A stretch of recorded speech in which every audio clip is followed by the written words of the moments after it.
Welcome to Dr. Professor Mom. It's been a minute since I have recorded a video.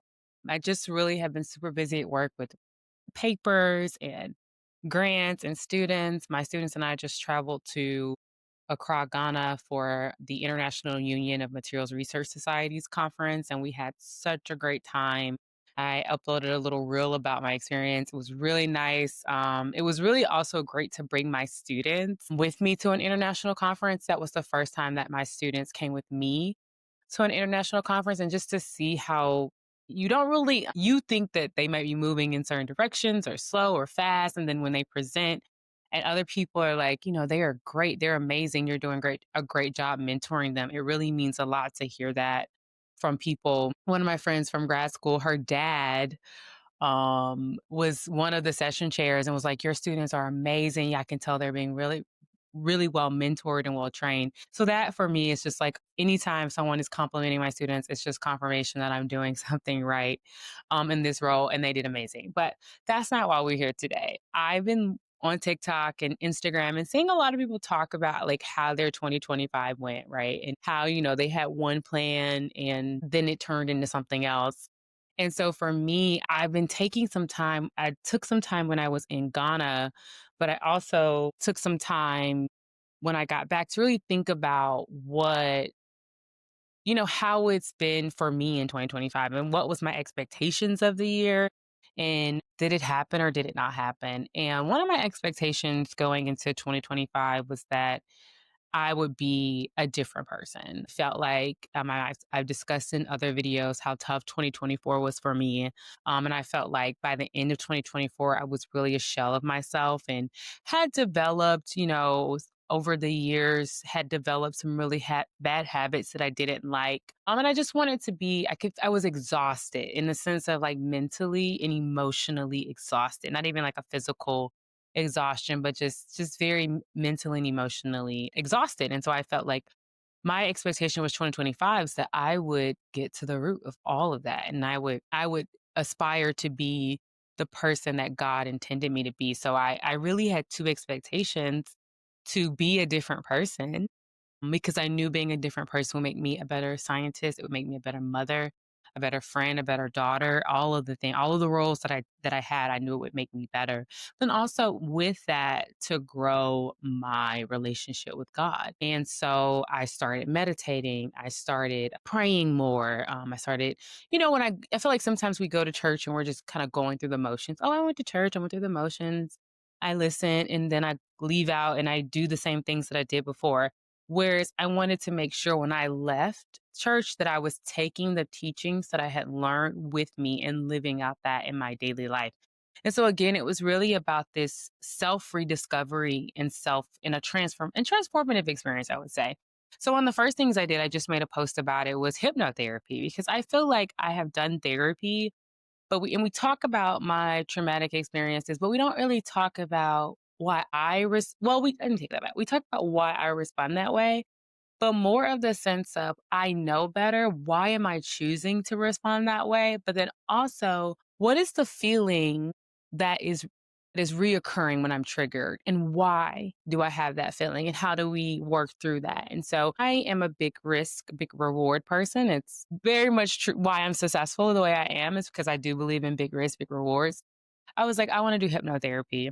So I started doing it like the second week of January and it was tough because it puts you really back in some of the most traumatic and dark moments of your life. And you're there and you don't get the choice to run away. And however you felt in that moment, you feel very strongly that way again. Even if you didn't understand your emotions and the time it happened, you truly understand them when you're doing hypnotherapy. And it was really eye-opening for me because I used to think, oh, my triggers are like neglect and abandonment, when really my triggers were being dismissed and being invalidated was huge triggers for me, right?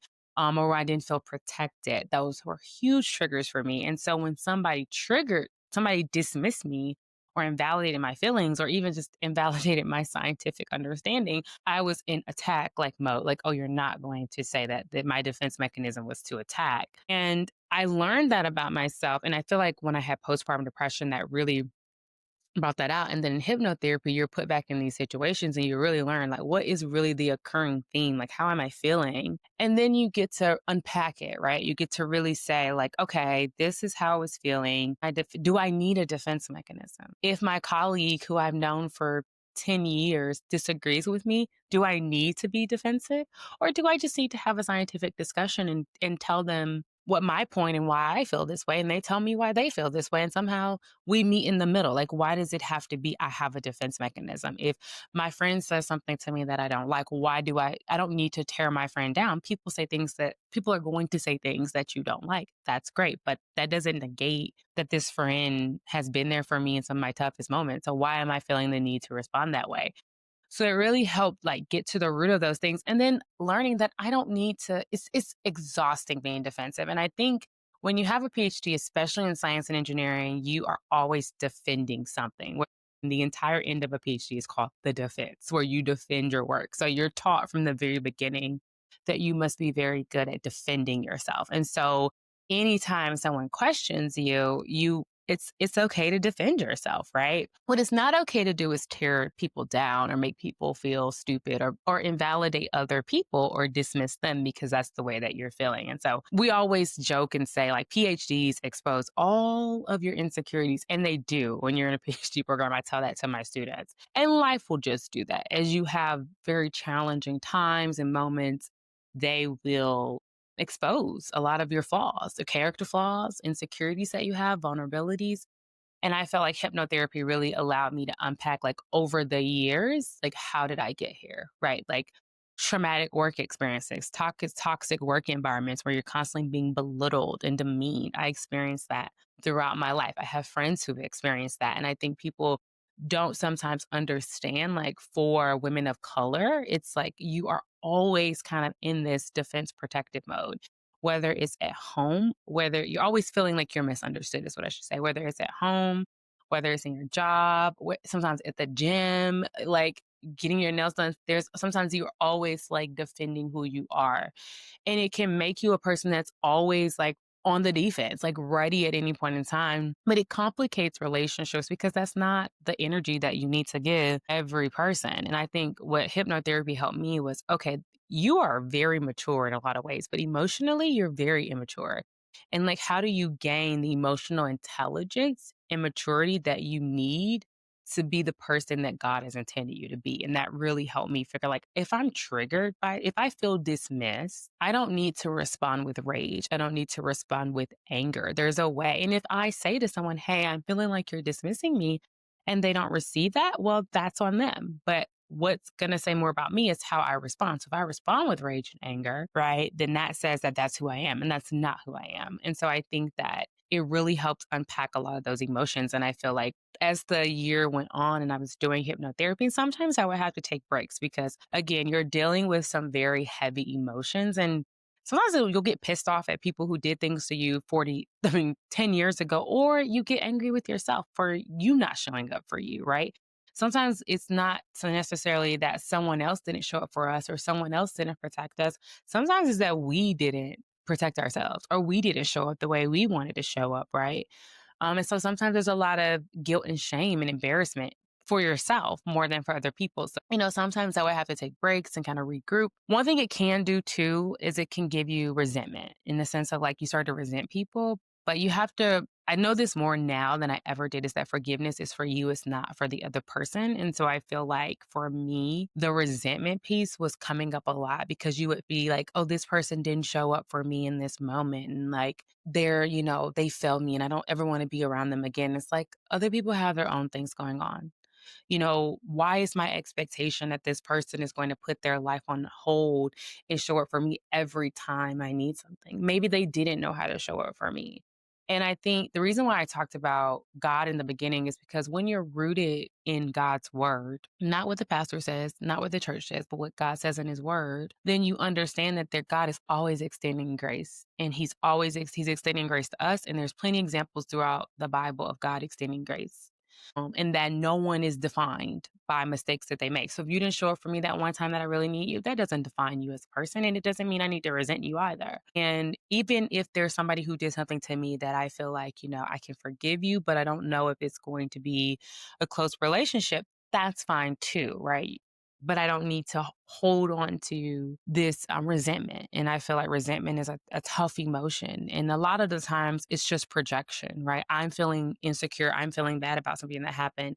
And so I want to resent you for my feelings. And it's like, you're not responsible for that, right? Because I think that we all play a role in things that happen to us. And I want to be clear on that too. Domestic violence, sexual abuse, any of that is not, nobody plays a role in that. So I mean more of just like relationship development and building is when I say like we play a role, but not in certain situations. Obviously, if you're sexually assaulted or abused in any way, no one plays a role in that. But it is one of those things that when you're doing hypnotherapy, it exposes that, like, hey, you weren't 100% innocent in some of these situations. Or as you start to unpack it, you can see like where your own behavior allow you to let someone treat you this way, right? Or your own vulnerabilities, right? Is that you had these insecurities and this person was awful towards you and you continue to let that happen, right? And why are you doing that? Like, why don't you value yourself more than that? So it was a very eye-opening experience. And it's not a cure-all. It took me months of hypnotherapy and months of unpacking the feelings to really start to feel lighter. And I use the word light because that's exactly how I felt. I felt lighter. And it's crazy because everyone around me was like, you are so light. Like, "Oh, you look great. Your skin is glowing." And I wasn't doing anything but the inner work. And again, having that grounding through God really helped me forgive people. It really helped me forgive myself in situations. So my expectations for 2025 were being met every month, right? I just want to be a better version of myself. I want to be able to respond to things differently. I want to be able to do this. I want to set an example for my son. Like, I want to set an example for my students. I don't want to be stressed out. I don't want to be, exhausted. I don't want to be those things. And so I tell my son every morning, we're going to choose joy. Like, no matter what happened the day before, no matter what happens throughout our day, like we are going to choose joy. I say that to him every day because you can choose to focus on negative. You can choose to focus on all the bad things that happen to you in your life, or you can choose joy, right? You can choose the good. Like when I look at my life, yeah, maybe I had a tough year. Maybe I had tough moments and they were horrible and they were traumatic and they were dark. But when I look at my life overall, like I have an amazing life and I should be thankful. And I have just coming from a sense of gratitude. And I remember sitting in Accra, I was just kind of meditating. Like it's a beautiful place, just like sitting there meditating. And I was thinking, like so much good that had happened to me throughout 2025 and how I started the year as one person. I literally started the year 80 pounds, 80, not 80, maybe like 50 pounds heavier than I am now. So like you're not only are you looking at like a inner transformation, you're also looking at a complete outer transformation. When I started the year, all my hair had fallen out. Shout out to Beyonce and the sacred edge drops because they helped your girl's hair grow back. All my hair fell out. I had to cut it off this summer. I started wearing like wigs to kind of help my hair grow back, give my hair a break. Hair is starting to grow back.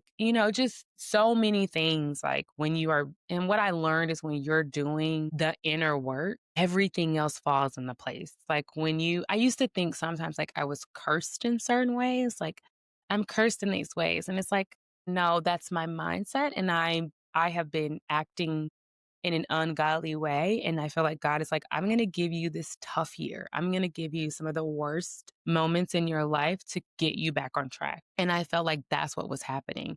And so as I was doing the inner work on myself, everything else was really falling into place. And I slowed down. I always tell people I slowed down in 2025.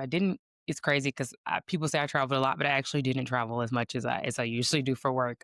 And I needed to go slow. I felt that God was telling me to move at a slower pace and that I was moving too fast. And so I slowed down in 2025 and really focused on myself and really focused on my son, but really focusing on myself and taking care of myself. And not in the sense of like, oh, I'm gonna go get my nails done. It's like really taking care of myself. What does Ariel like? Like what does this I'm 35, right? The last time I thought about self was I was 28. Now I'm 35. What is different about me? What do I like now? What do I not like? It was like this opportunity to rediscover myself, but also learn myself again. Like, what did I like now? What did I do? What was no longer serving me? Like, and that may not be necessarily like people. That could just be like, you know what?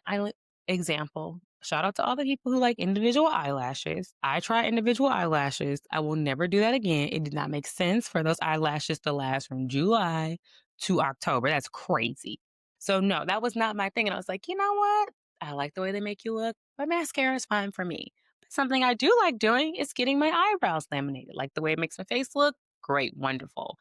And so, again, like doing things and it's okay if I want to get my eyebrows laminated and that's where I want to spend my money, that's fine. It's just so taking better care of myself, hanging out with friends and not just necessarily hanging out, but building relationships and nurturing relationships with people that I have here in Columbus was also a big focus for me. It started to develop, a local support system, and that's been amazing. And so I think that when I look at 2025, it was 100% directed by Jesus. I've seen all the TikTok. This was directed by 2020, honestly, 2023, 2024, and 2025. And God, I'm hoping, and for sure 2026 will be directed by Jesus. And it's like, I was talking to a friend and she was telling we were talking about something that was happening in my life. And she said, I believe in divine timing. She said, because if somebody would have given you this information at the end of 2024, she was like, you probably would have had a mental breakdown. She said, you were on the verge. She said, you were already sitting there. You had so many things happening to you that if they would have delivered that information at the end of 2024, it probably would have been the one thing to send you over. Because you're in such a better space now, you're getting that information and you're like, okay, like if that's what it is, great, wonderful, moving on. Like life goes on and you just rebuild and that's okay too. So, and I believed her, right? So like I said, I felt like all the tough moments that happened in 2023 and 2024, it was God saying, I don't like the way you're moving and I actually don't like the way you're becoming and this is not who I have destined you to be, and you have had a great life, and I have given you experiences and tools and resources that people dream of, and I don't like the way you're using those. I like the way you're using the talents I've given you, and I'm gonna direct you. I'm gonna put you in a space where you have no choice but to turn to me. And that's exactly what I did. I had no choice. And it's just been an amazing year. Not saying I didn't have downs because I did, but I had a lot of ups. I had so many ups that I'm like, those downs that I had, they don't matter, right? The ups that I had, those are the things that have defined me. All of my positive moments have been transformative and they've defined me. To all the people that experienced a tough 2025, I am living proof that God is a redeemer. He is a deliverer. He can redeem you from any situation. He can deliver you from any situation if you trust him and you put your faith in him. He can do that, especially if you're willing to do the work. My grandmother always taught me faith without work is dead. Like you have to put in the work, right? You have to show these things, right? And you have to show up. And, so for all the people who had a tough year or it wasn't what you expected, just hang in there. That's the best advice I can give you is to hang in there. And sometimes it's a season. For me, it was seasons of bad, right? Of bad moments and tough moments before it was like, girl, you got to do something differently. And so, just thinking about 2025 and how great of a year it is and how I'm so excited about 2026 because I'm back to like traveling a lot. So I'm like giving talks in like Europe like 3 or 4 times this year. I'll be in Australia. I'm going to take my son with me. I'm just gearing up for a great year. And so I'm just thinking of everyone. I hope everyone has a really good holiday season. I hope the new year is great. And I'll be dropping another podcast with Dr. Professor Mom, talking to my friend Larry Somerville about his experience as a father. And also have some really nice conversations with senior academics talking about their experiences. And so it's going to be a great year. It's going to be a great year for Dr. Professor Mom. I'm having my first event in January. So I'm super excited about that too. My first in-person event, which is crazy. And just have so many great things going on. So I look forward to seeing you all in the new year. Bye.